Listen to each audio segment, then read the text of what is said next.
नमस्कार, मी Ankita Chaudhari. Top news मराठीमध्ये आपलं स्वागत. गेल्या काही दिवसांपासून चर्चेत असलेला आणि स्वित्झर्लंडला पळून गेलेला कुख्यात गुंड निलेश घायवळच्या घरावर पुणे पोलिसांनी छापा टाकला. या छाप्यामध्ये पुणे पोलिसांच्या हाती काही महत्त्वाची कागदपत्र लागली आहेत. गेल्या 2 दिवसांपासून पुणे पोलिसांच्या विशेष पथकानं निलेश घायवळच्या कोथरूडसह पुण्यातील विविध ठिकाणांवरील घरांवर मोठी छापेमारी मोहीम राबवली. या छाप्यात पोलिसांनी बंदुकीच्या जिवंत गोळ्या, रिकामे पुंगळे तसेच महत्त्वाची कागदपत्र जप्त केली आहेत. यामध्ये घायवळच्या मालकीच्या मालमत्तांचे सातबारे, साठेखत तसेच मराठवाड्यातील पवनचक्की प्रकल्पाशी संबंधित फाईल्स सापडल्या आहेत. पोलिसांनी घायवळच्या बेकायदेशीर बांधकामे आणि मालमत्तांविरोधात कारवाईसाठी पुणे महानगरपालिका अधिकृत पत्र पाठवले.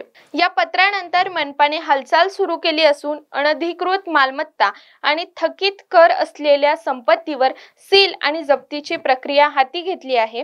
मनपाचे पथक लवकरच प्रत्यक्ष कारवाईसाठी मैदानात उतरणार असल्याची माहिती समोर आली आहे. तुमची car, electric panel, data server आगीपासून सुरक्षित आहे का? नाही? मग आजच बसवा F protect temperature activated fire suppression device.